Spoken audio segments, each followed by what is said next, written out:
Assalamualaikum warahmatullahi wabarakatuh. Perkenalkan, nama saya Iqbal Manazilini dengan NIM 2011522007 dari jurusan Sistem Informasi Fakultas Teknologi Informasi Universitas Andalas. Di sini saya akan menjelaskan materi mengenai fungsi transcendent. Materi pertama yaitu fungsi logaritma alami. Definisinya, fungsi logaritma alami dinyatakan dengan ln. Didefinisikan oleh ln x sama dengan integral dari 1 per t terhadap dt dengan memiliki batas x dan 1, di mana x besar dari 0. Kita dapat menggunakan teorema dasar pertama untuk menentukan turunan dari fungsi logaritma yang bentuk persamaan umum, yaitu dx integral dari 1 per t terhadap dt, di mana memiliki batas 1 dan x sama dengan dx ln x sama dengan 1 per x, di mana x besar dari 0. Logaritma alami memiliki beberapa sifat. Yang pertama, ln 1 sama dengan 0, ln AB sama dengan ln A tambah B, ln A per B sama dengan ln A kurang ln B, ln A pangkat R sama dengan R kali ln A. Materi selanjutnya itu fungsi inverse dan turunannya. Misalkan f diferensiabel dan dipastikan monoton dalam interval I, jika f aksen x tidak sama dengan 0 untuk x tertentu dalam I, maka inverse dari f adalah diferensiabel pada titik yang bersesuaian, y sama dengan x, dalam daerah jangkau f. Dan f inverse aksen x sama dengan 1 per f aksen x. Kita dapat mencari satu fungsi inverse dengan beberapa langkah. Pertama, kita selesaikan kesamaan y sama dengan fx untuk x dalam bentuk y. Selanjutnya, kita gunakan f inverse y untuk menamai ekspresi yang dihasilkan dalam y. Dan kemudian kita ganti y dengan x untuk mendapatkan rumus untuk f inverse x. Materi selanjutnya itu fungsi eksponen alami. Inverse dari ln disebut fungsi eksponen alami dan dinyatakan dengan exp. Maka x sama dengan exp y dan y sama dengan ln x. Huruf E menyatakan bilangan real positif tertentu sedemikian sehingga ln E sama dengan 1. Integral dan turunan dari fungsi eksponen alami adalah fungsi itu sendiri. Itu kita dapat lihat dx e pangkat x sama dengan e pangkat x. Lalu integral dari e pangkat x terhadap dx sama dengan e pangkat x ditambah komplement. Eksponen alami memiliki beberapa sifat. Yang pertama, ln e sama dengan 1, ln 1 sama dengan 0, e pangkat a dikali e pangkat b sama dengan e pangkat a tambah b, e pangkat a per e pangkat b sama dengan e pangkat a dikurang b, lalu e pangkat a dikalikan pangkat b sama dengan e pangkat a dikali e pangkat b. Materi selanjutnya itu fungsi eksponen dan logaritma umum.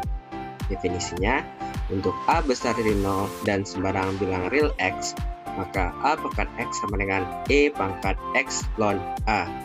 Mendiferensiasikan dan mengintegralkan a pangkat x sama dengan dx a pangkat x sama dengan a pangkat x kali ln a. Integral dari a pangkat x terhadap dx sama dengan 1 per ln a dikalikan a pangkat x ditambah komplement, di mana a tidak sama dengan 1. Eksponen memiliki beberapa sifat. Yang pertama yaitu a pangkat x dikali a pangkat y sama dengan a pangkat x tambah y. A pangkat x per a pangkat y sama dengan a pangkat x kurang y. A pangkat x dikalikan pangkat y sama dengan a pangkat x y. A kali b dipangkatkan x sama dengan a pangkat x dikali b pangkat y. Lalu a per b dipangkatkan x sama dengan a pangkat x per b pangkat x. Definisinya, andaikan a adalah bilangan positif bukan 1, maka y sama dengan log a x, di mana x sama dengan a pangkat y. Logaritma yang dihasilkan dinamakan logaritma biasa dalam kalkulus dan semua matematika lanjut. Basis yang berarti adalah e. Log e x sama dengan log x. Jika y sama dengan log a x sehingga x pangkat x sama dengan a pangkat y, maka ln x sama dengan y ln a, y sama dengan ln x per ln a, lalu log a x sama dengan ln x per ln a. Yang menggunakan sifat sebelumnya diperoleh turunannya yaitu dx log a x sama dengan 1 per x kali ln a. Materi selanjutnya itu pertumbuhan dan peluruhan. Definisinya yaitu bentuk persamaan umum yaitu dy per dt sama dengan KY. Lalu perubahan ke bentuk eksponen menghasilkan bentuk umum sama dengan y sama dengan y0 kali e pangkat kt. Jika kondisi K dikondisikan K besar dari 0, maka disebut pertumbuhan eksponensial. Dan jika kondisi K kecil dari 0, maka disebut peluruhan eksponensial. Contoh penerapan pertumbuhan dan peluruhan. Yang pertama yaitu pada zat-zat radioaktif mengalami peluruhan persamaan diferensialnya tetap, tapi K-nya kecil dari 0. Lalu laju benda mendingin sebanding dengan selisih suhu benda dengan suhu sebelumnya dengan bentuk persamaan dy per dt sama dengan K dikali T dikurang T1.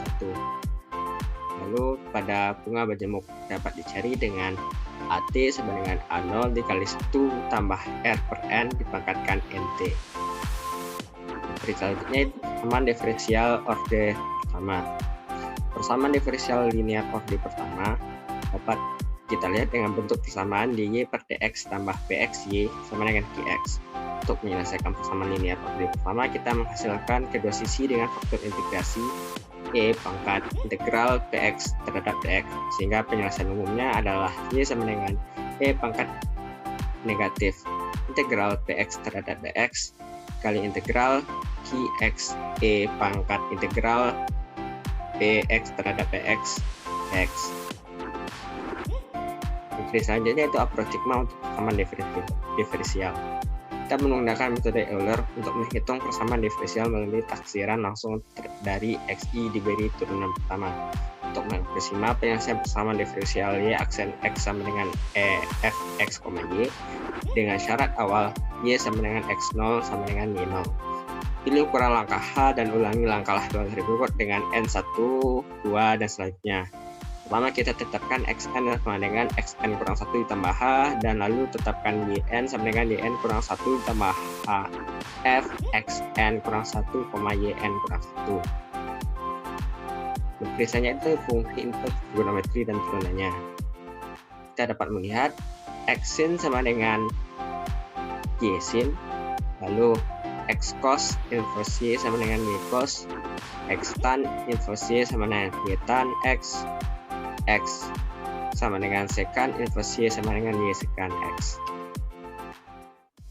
Dengan menggunakan segitiga didapatkan beberapa persamaan dasar yang berbeda. Yang pertama, sin kali cos inverse x sama dengan 1 di akar 1 kurang x kuadrat, cos dikali sin inverse x sama dengan akar 1 kurang x kuadrat, secant dikali tan inverse x sama dengan akar 1 tambah x kuadrat, tan dikali secant inverse x menghasilkan akar x kuadrat kurang 1 jika x besar sama dengan 1, dan negatif akar x kuadrat kurang 1 jika x kecil sama dengan 1.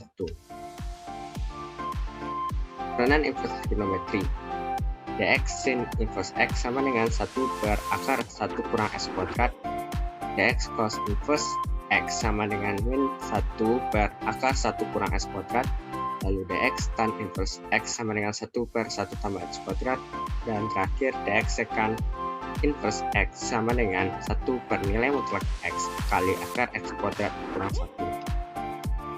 Fungsi hiperbalik turunannya itu sin hx sama dengan e pangkat x kurang e pangkat min x per 2, cos hx sama dengan e pangkat x tambah e pangkat min x per 2, tan hx sama dengan sin hx per cos hx, kotan x sama dengan cos hx per sin hx, secant hx sama dengan 1 per cos hx, cosecant hx sama dengan 1 per sin hx.